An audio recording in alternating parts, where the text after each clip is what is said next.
अस्सलाम वालेकुम friends, welcome back to Top Smarties. Drama serial दाओ। सुम्बुल जो आली के रवैये से तंग आ जाती है और फिर वो मेके आ जाती है कुछ सुख का सांस लेने के लिए। लेकिन खैर यहाँ पर भी सुम्बुल को सुख का सांस लेना नसीब नहीं होता, क्योंकि नेहा अपनी परेशानी सुम्बुल को बताती है। सुम्बुल प्लीज़ मामा को समझाओ ना। वो कहती हैं कि वो आसिम की दूसरी शादी कर देंगी अगर कुछ दिन और उन्हें औलाद की खुशखबरी ना मिली। सुम्बुल घबरा जाती है। मामा ऐसे कैसे कह सकती हैं? वो जानती तो हैं कि भाई आपसे कितनी मोहब्बत करते हैं, फिर भी ये सब कुछ क्यों कह रही हैं? तो नेहा रोने लगी। प्लीज मामा को समझाओ ना, वो ये फैसला बदल दें। लेकिन यहाँ पर जो ठान लिया अलमास बेगम ने, तो वो ठान लिया।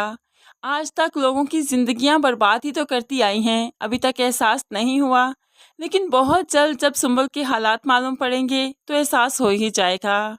अभी तो वो अपने पॉलर को संभालने के चक्कर में है। नीलम से कहने लगी, तुम जानती हो ना सुम्बुल की शादी हो गई और अब नेहा घर को टाइम देगी। मैं चाहती हूँ कि तुम दोबारा से पार्लर की वही जिम्मेदारियां संभालो जो तुम पहले संभाला करती थी। ये लो चाबियाँ, अब तुम ही पार्लर खोला करोगी।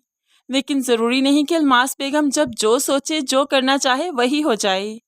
अब तो ये नीलम अलमास बेगम की एक नहीं सुनेगी, क्योंकि वो अपना पार्लर खोलना चाहती है और अलमास बेगम का सारा स्टाफ और फिर सारे कस्टमर्स अपने ही पार्लर पर ले जाएगी, जिसकी वजह से अलमास बेगम का बिजनेस ठप हो जाएगा और होप्स हो कि अलमास बेगम का तो पार्लर ही बंद हो जाए। दूसरी तरफ सुम्बुल हर वक्त यही सोचती रहती है कि आली को किस तरह से खुश करे।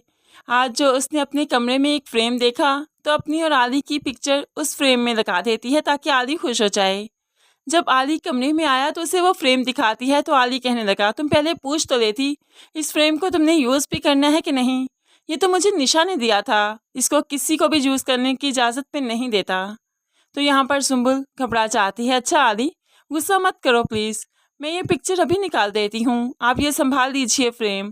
लेकिन फिर निशा की तरह फ्रेम के भी ये आखिरी दिन ही थे, क्योंकि जब सुम्बुल पिक्चर निकालने लगी तो फ्रेम सुम्बुल के हाथों से नीचे गिरता है, टूट जाता है।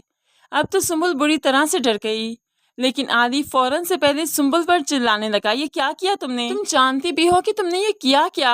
तुम्हारे हाथों से ये गिरा कैसे? ये निशा की निशानी थी मेरे पास। सुम्बुल घबरा जाती है। आली प्लीज़ माफ़ कर दें, प्लीज़ सॉरी, मैंने जानबूझकर तो कुछ नहीं किया ना। लेकिन आली सुम्बुल की एक नहीं सुनता, उसको खींचते हुए धक्के देते हुए अपने कमरे से बाहर निकाल देता है। सुम्बुल जो ज़ारों कतार कमरे से बाहर बैठी रो रही थी, आमना बेगम की नज़र पड़ी तो परेशान होगी, सुम्बुल से पूछने लगी तो सुम्बुल गले लगकर बहुत रोती है। आज तो बेसाहता रोने लगी और फिर सब बता देती है कि आली का रवैया सुम्बुल के साथ बहुत गलत है। अब तो माँ ने आली की क्लास ले ली। आली, तुम रिदा को पसंद करते थे, फिर सुम्बुल से शादी कर ली। मैं तुम्हारे जज्बात की कदर करती हूँ, मैंने तुम्हें समझा ना, लेकिन अब तुम सुम्बुल के साथ भला ठीक क्यों नहीं रहते? आली तो परेशान हो गया। क्यों, क्या हुआ? आपसे सुम्बुल ने कुछ कहा क्या? तो माँ बता देती है उसने क्या कहना है भला। वो इतनी डरी थी, खौफजदा थी कि उसके मुंह से बेसाहता सब कुछ निकल गया। लेकिन मुझे तुमसे ये उम्मीद नहीं थी, तुम भला उसके साथ ये सब कुछ कैसे कर सकते हो? अब यहाँ पर आली माँ को यकीन दिलवाता है कि वो सुम्बुल को बहुत चाहता है। सुम्बुल को कोई गलतफहमी हुई है, वो उसके साथ ऐसा नहीं करना चाहता। वो तो उसे अपने पास अपने साथ हमेशा रखना चाहता है, खुशी खुशी उसके साथ ज़िंदगी गुजारना चाहता है।